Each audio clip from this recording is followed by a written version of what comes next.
Bismillahirrahmanirrahim. Assalamualaikum warahmatullahi wabarakatuh. Sehat ya Bapak Ibu semuanya? Alhamdulillah sehat, luar biasa, semangat, Allahu Akbar. Terima kasih. Hari ini mengganggu waktunya sebentar ya Bapak Ibu. Saya calon guru penggerak angkatan 8 ingin menyampaikan sedikit aksi nyata tentang penerapan budaya positif di sekolah. Nah,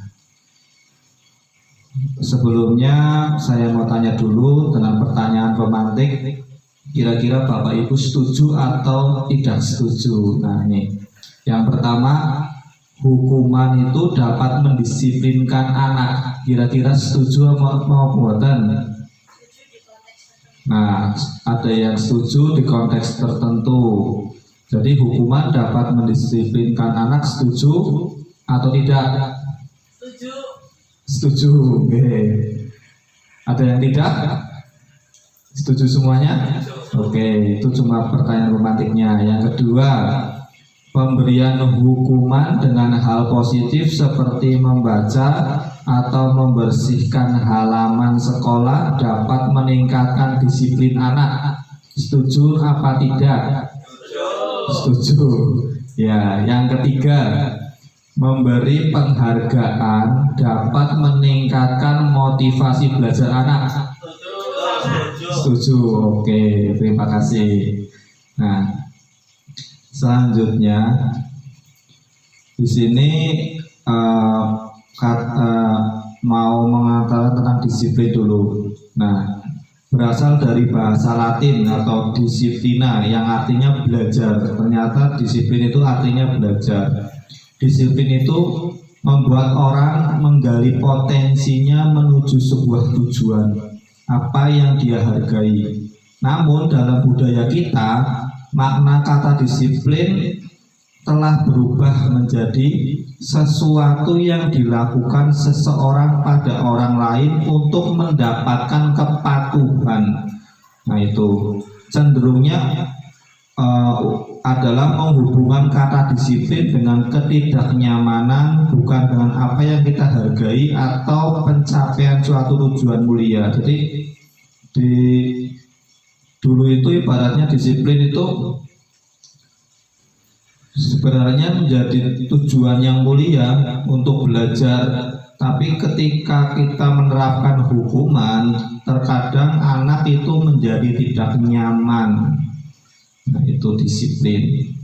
Nah sebelumnya ternyata juga ada yang namanya motivasi eksternal dan motivasi internal. Nah contohnya eksternal, ketika hukuman, apa yang akan terjadi apabila saya melakukannya. Nah, ketika anak itu dihukum, ketika alasannya apa yang terjadi ya ketika saya akan melakukan, apabila melakukan itu apakah nanti akan dihukum. Nah, biasanya kan anak punya seperti itu. Dan apa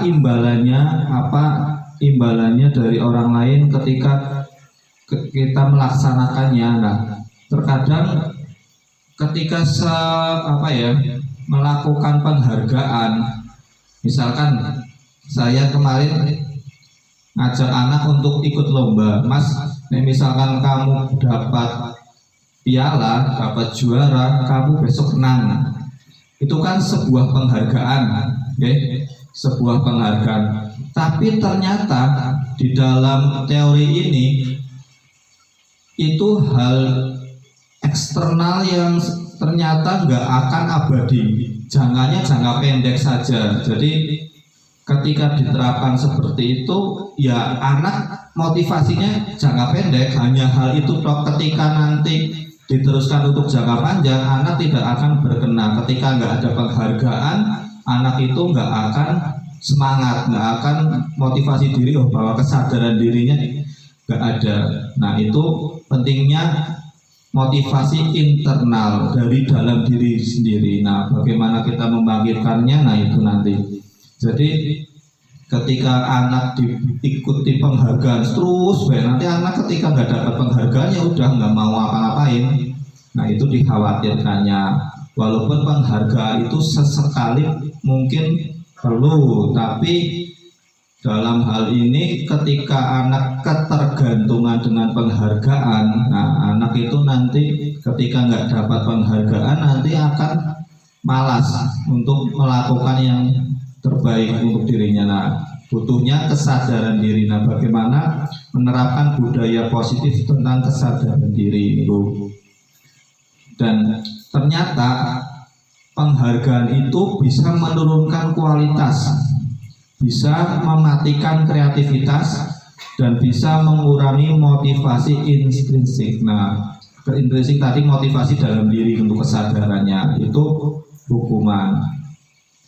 Selanjutnya, Bapak Ibu juga harus bisa membedakan antara konsekuensi, hukuman, dan restitusi.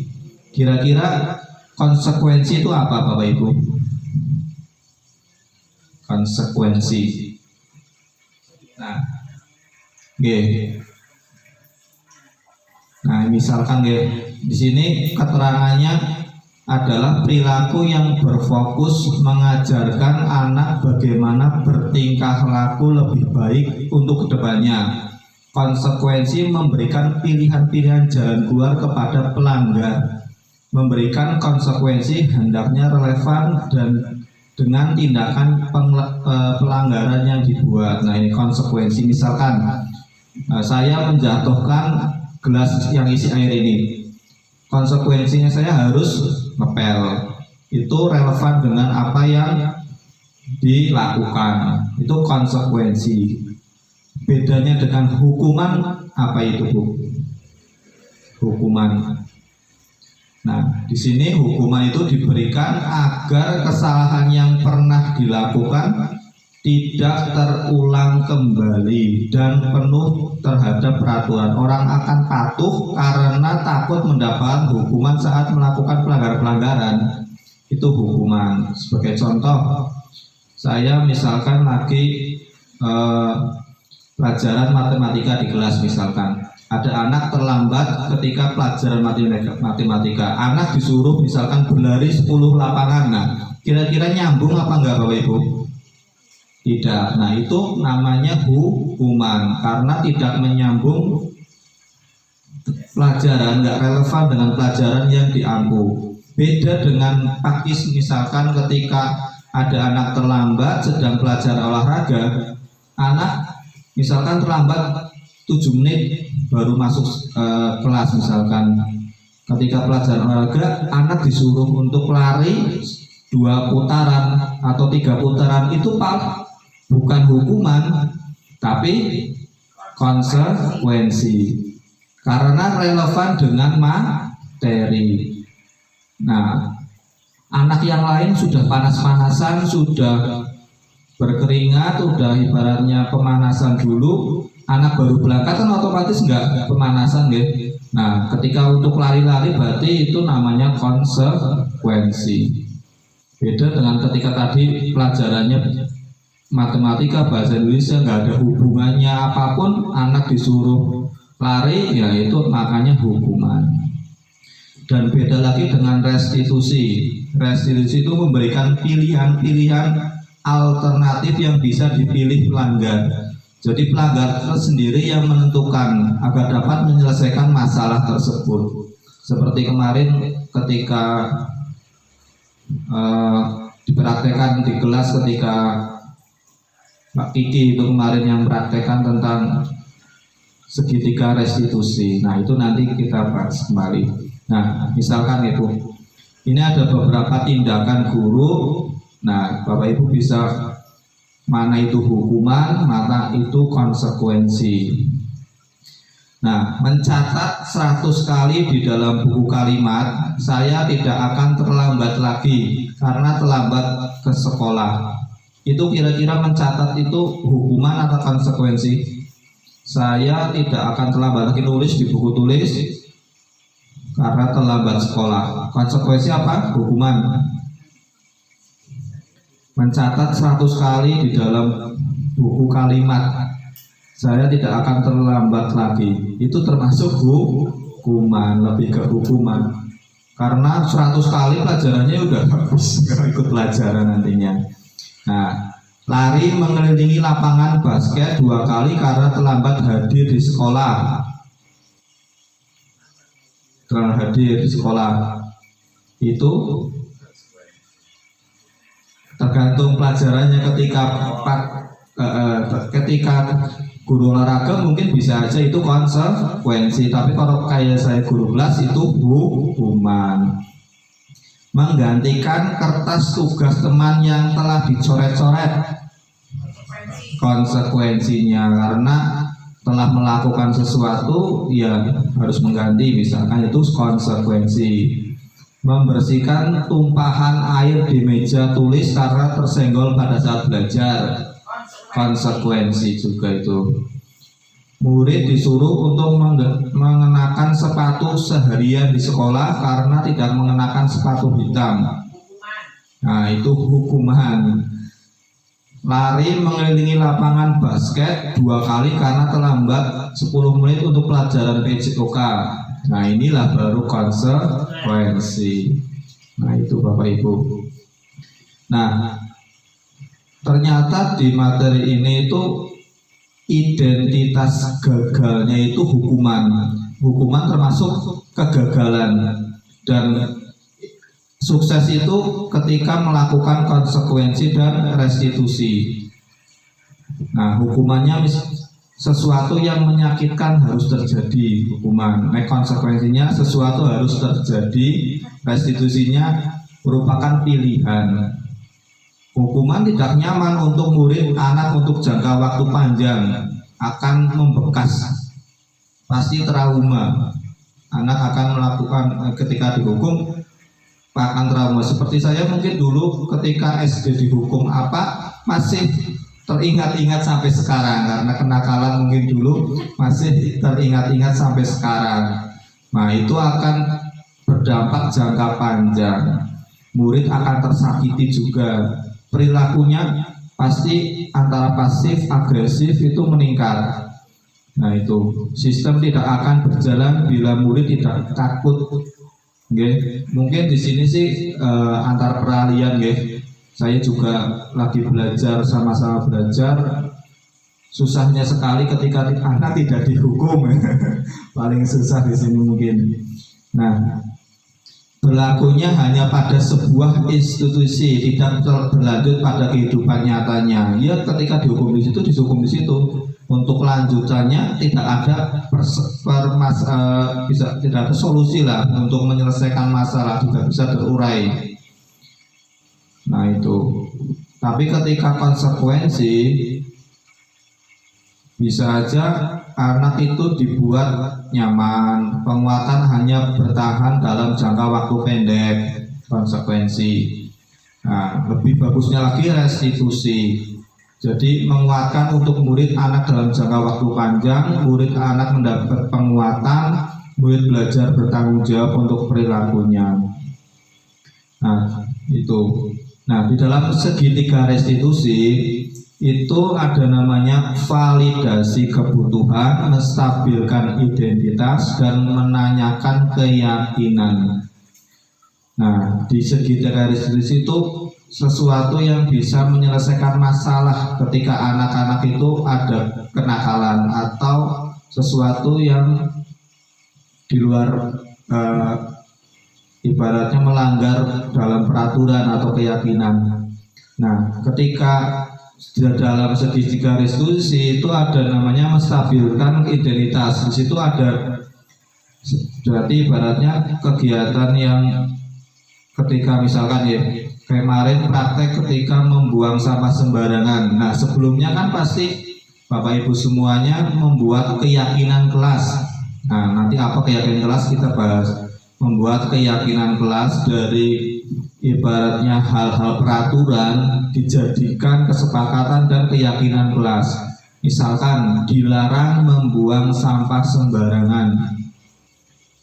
Nah, dilarang kan kalau peraturan kan masih hal yang kata-katanya masih negatif. Nah, dibuat menjadi positif. Nah, buanglah sampah pada tempatnya atau jagalah kebersihan. Misalkan lagi dilarang berkelahi, ya, berkelahi kan kata-katanya yang masih negatif dibuat menjadi positif. Misalkan saling menghargai dan menyayangi boleh atau apa. Jadi anak itu berpikirnya jadi positif. Ketika ada peraturan pasti ada langgaran. Nah, jangan diharapkan seperti itu dari diri sendiri. Oh, berarti kata-kata yang sering dikatakan guru itu positif, anak itu nanti kedepannya menjadi lebih baik lagi, diharapkan seperti itu. Nah,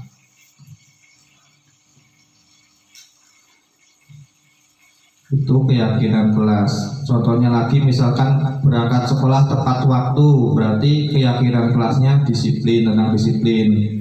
Membersihkan kelas berarti tentang tanggung jawab, saling menghormati teman, membuang sampah pada tempatnya, tidak boleh berbohong. Nah, itu keyakinan kelas. Nah, dari keyakinan kelas tersebut diharapkan nantinya bisa membuat anak itu menjadi lebih baik lagi. Ketika ada permasalahan, nantinya kan diarahkan ke segitiga restitusi tadi. Nah, di sini segitiga restitusi. Nah, jadi anak itu distabilkan dulu identitasnya. Contohnya, setiap orang pasti pernah melakukan kesalahan, Mas, Mbak, misalkan seperti itu. Kamu bukan satu-satunya yang pernah melakukan ini, ya. Itu distabilkan dulu. Ketika anak itu melakukan kesalahan, jangan langsung des, ya, gitu. Ibaratnya seperti itu.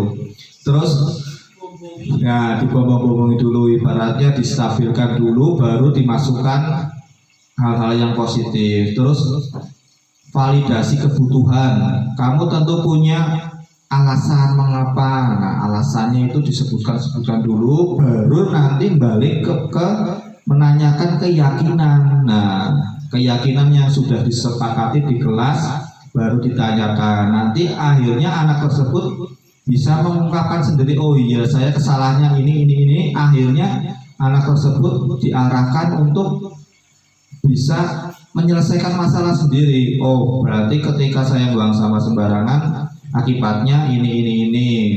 Nah, misalkan saya berkelahi berarti akibatnya ini. Anak sudah bisa menyimpulkan sendiri dan bisa diharapkan bisa meminta maaf kepada siapa yang berkelahi gitu.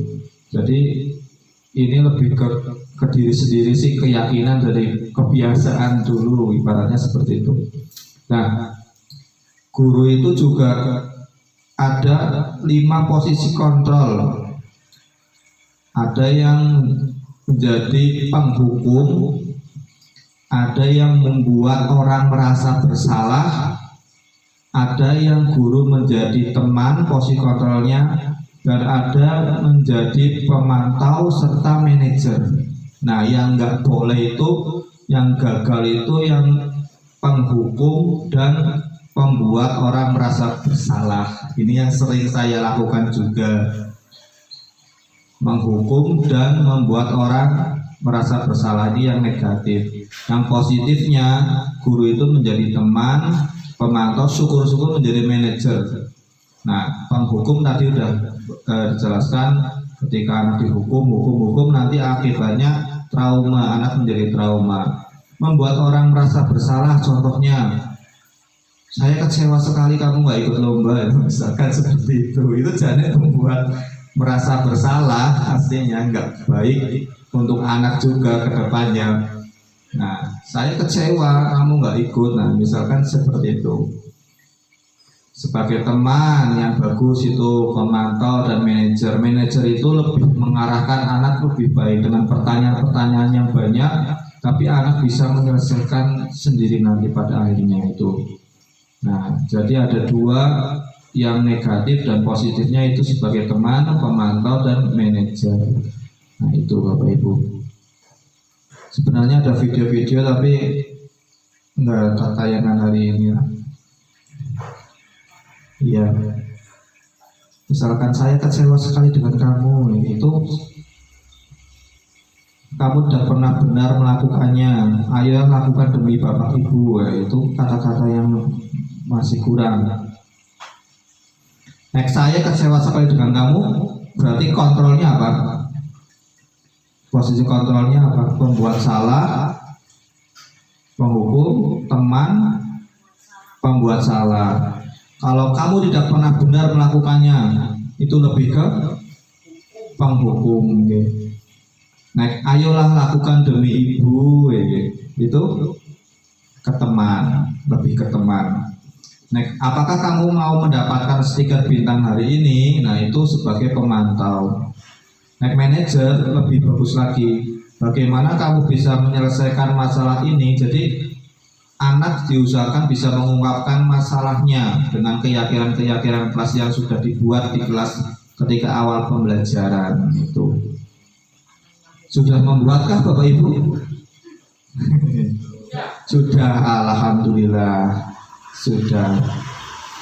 Nah itu. Nah refleksinya pada kegiatan ini, hal baru apa yang mengubah paradigma saya yang saya dapatkan pada kegiatan hari ini? Kira-kira apa? Hal baru yang kita dapatkan pada kegiatan hari ini. Ya, ada kontrol guru. Berarti kontrol guru ada berapa tadi? Ada 5. Yang pertama adalah penghukum, pembuat merasa bersalah, menjadi teman, manajer, dan pemantau. Yang paling bagus sebagai manajer, guru sebagai manajer, jadi menanyakan hal-hal pilihan-pilihan. Jadi anak menentukan sendiri apa yang mau dilakukan, itu manajer. Tapi penghukum langsung anak dihukum, nah itu paling negatif sekali. Terus hari ini juga kita belajar tentang budaya positif, pembiasaan-pembiasaan yang harus dilakukan di kelas. Hal yang sekecil misalkan doa, tapi laten setiap hari, setiap pagi akan membuat anak itu terbiasa melakukannya, akan melakukan akan membuat anak lebih baik lagi.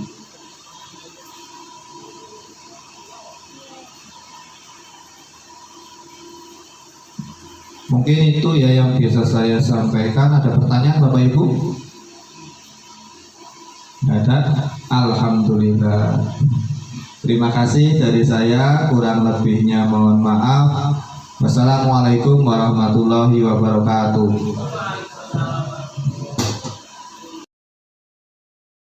Assalamualaikum warahmatullahi wabarakatuh.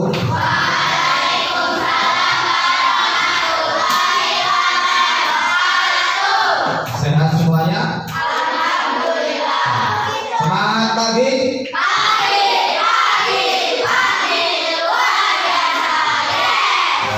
Alhamdulillah. Siapa yang tadi tidak sarapan? Wah, banyak ya.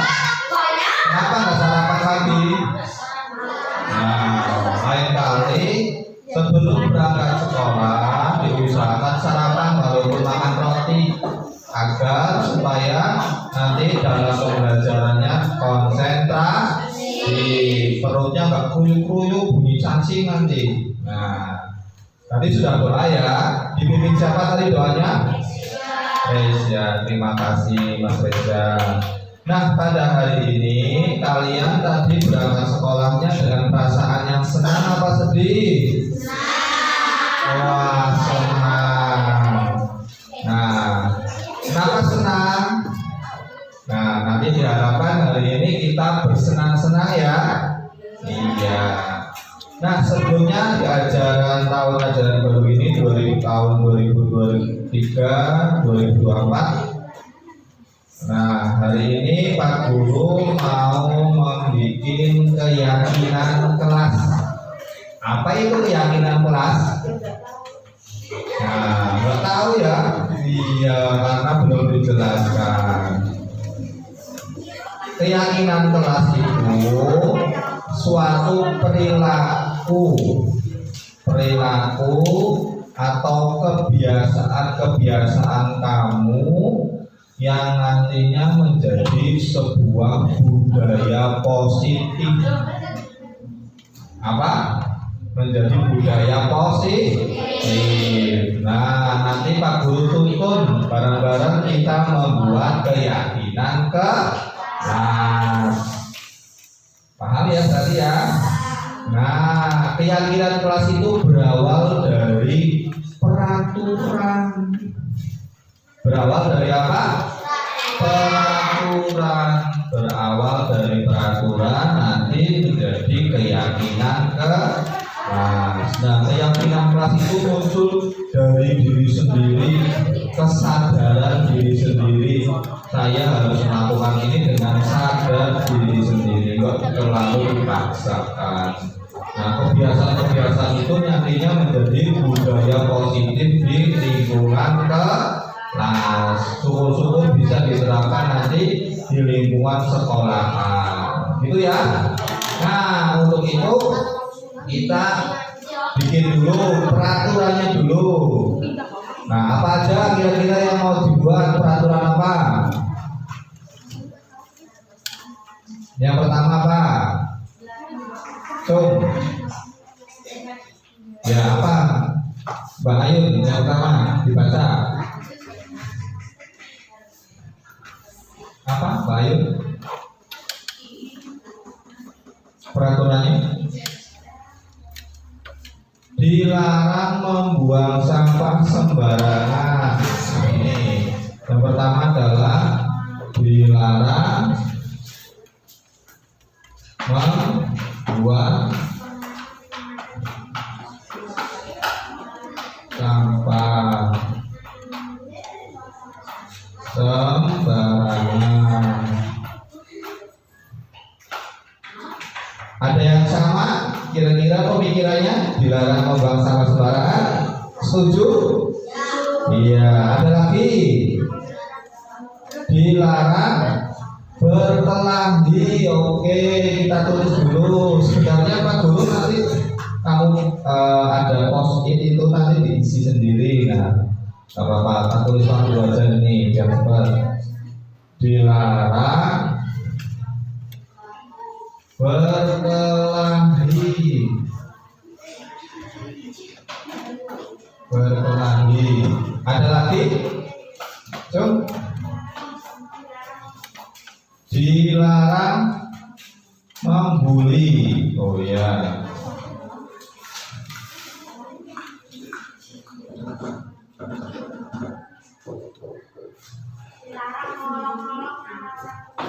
Nah, dilarang bullying ya. Dilarang berkata kasar.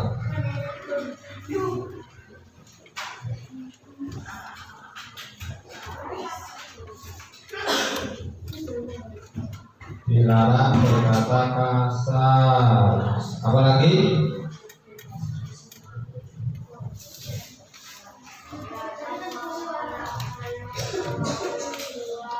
Dilarang olok nama orang tua. Ya boleh.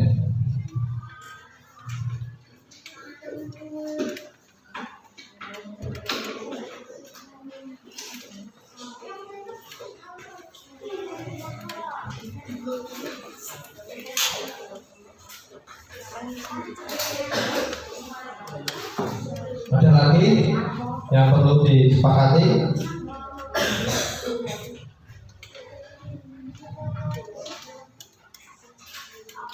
Apalagi kira-kira?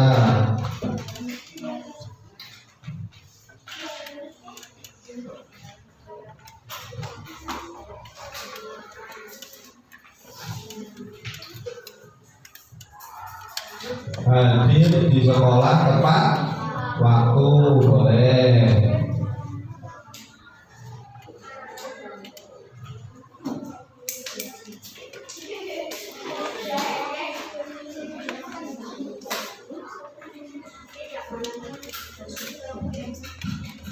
Hadir di sekolah tepat waktu. Ada lagi? Kira-kira semangat apa ini? Tepuk semangat. Semangat.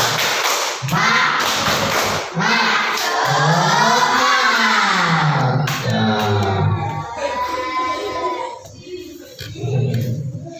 Ada lagi kira-kira? Ada usul lagi?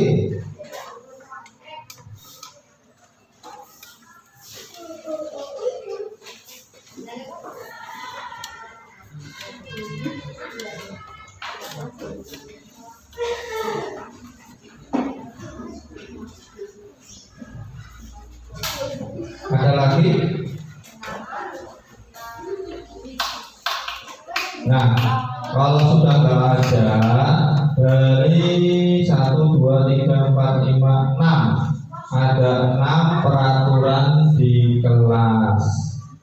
Ada yang mau menambahkan lagi? Tidak ada? Ya, nggak apa-apa. Nah, dari peraturan-peraturan di kelas ini kita buat keyakinan. Nah, keyakinan itu tadi kan perilaku, kebiasaan yang nantinya menjadi budaya positif. Nah, kalimat-kalimat ini kan masih kata-katanya negatif. Nah, ini contohnya, dilarang berkelahi. Berkelahi negatif apa positif? Gelut negatif, betul.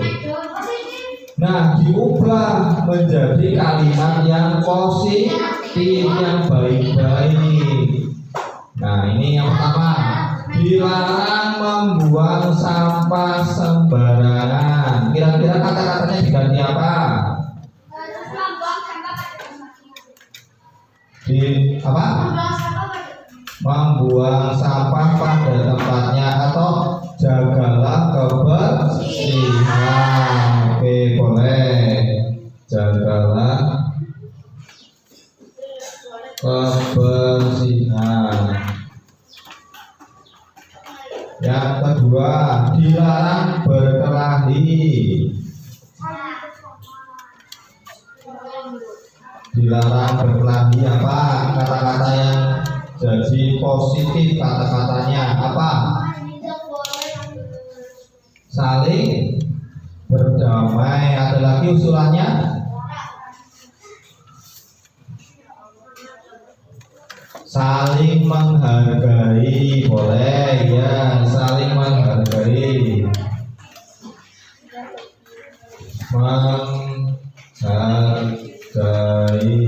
Saling menghargai. Dilarang bullying. Dilarang bullying.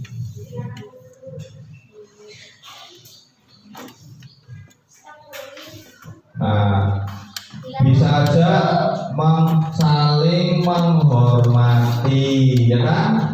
Nah, saling menghormati.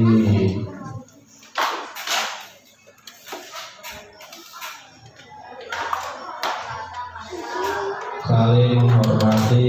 Dilarang berkata kasar. Apa kira-kira soalnya?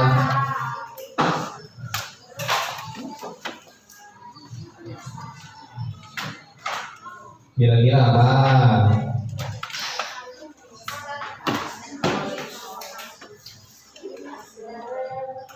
Dilarang berkata kasar. Gimana? Ada usulan?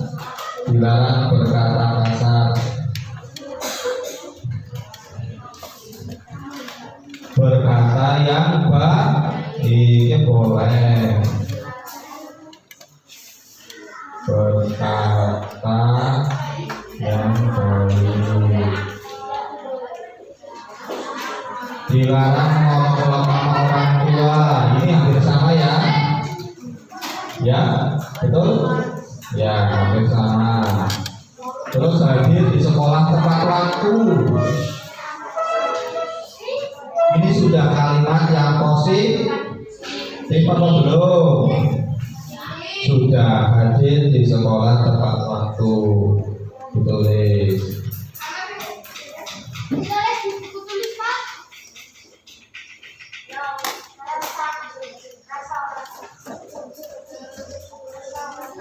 Hadir di sekolah tepat waktu. Nah, itulah hasil keyakinannya. Coba dibaca lagi bareng-bareng. Yang pertama apa? Jagalah kebersihan. Saling menghargai. Saling menghormati. Berkata yang baik. Hadir di sekolah tepat waktu. Itu keyakinan kelas yang harus diterapkan kamu. Paham? Nah, Pak Guru mau menggunakan namanya hukuman. hukuman dan konsekuensi. Hukuman itu apa? Hukuman apa? Nah, contohnya nih, hukuman. Kamu lari, lagi pelajarannya matematika. Kamu lari di lapangan 10 kali. Wah, itu namanya hukuman. Kamu jongkok di pojokan sana.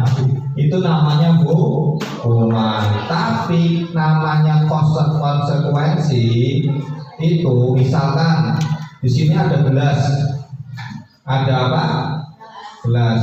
Kamu menumpahkan gelas yang isi air itu. Nah, kamu mengepel. Itu namanya konsekuensi. Atau kamu lagi pelajarannya olahraga. Kamu berangkatnya telat 10 menit. Disuruh bapak guru, kamu suruh lari 2 kali lapangan muter. Nah, itu konsekuensi. Kalau hukuman itu Pak Guru nggak ada hubungannya dengan pelajaran, tapi kalau konsekuensi itu berhubungan dengan pelajaran. Nah, diharapkan nanti pembelajaran 1 tahun ke depan bersama kamu di sini yang menyenangkan. Kemarin kita sudah membuat tentang, kamu sudah tulis apa kemarin? Tentang aku. Di situ kamu nulis pembelajarannya bagaimana yang kamu inginkan. Ada yang sukanya menggambar, ada yang sukanya mendengarkan seperti ini, ada yang senangnya lihat video, ya kan? Ada yang sukanya menulis, menggambar dan sebagainya. Itu nanti Pak Guru terangkan sehingga nanti pelajarannya menjadi menyenangkan. Ada pertanyaan? Ada pertanyaan? Nah, itu keyakinan kelas. Nanti kita buat di kertas post-it, nanti ditempelkan di mana? Di tembok kelas, biar kelihatan setiap hari apa yang harus kita lakukan. Berarti ketika ada yang berlatih tidak menerapkan keyakinan kelas. Jika ada yang terlambat kelas, masuk ke kelas, berarti tidak menerapkan keyakinan kelas. Ketika ada yang buang sampah sembarangan juga nggak menerapkan keyakinan kelas. Paham seperti itu? Iya, baik. Tepuk tangan untuk kita semuanya.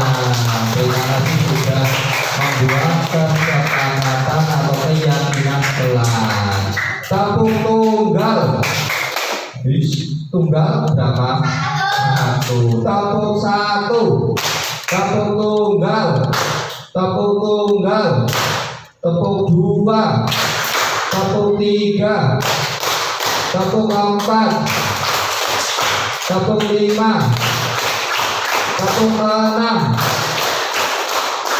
Tepuk 10. Iya, terima kasih. Nah, itulah keyakinan kelas. Terima kasih untuk semuanya yang sudah membuat keyakinan kelas. Diharapkan nanti bisa kita dengan sadar bisa menaati keyakinan tersebut. Paham? Iya, terima kasih. Wassalamualaikum warahmatullahi wabarakatuh.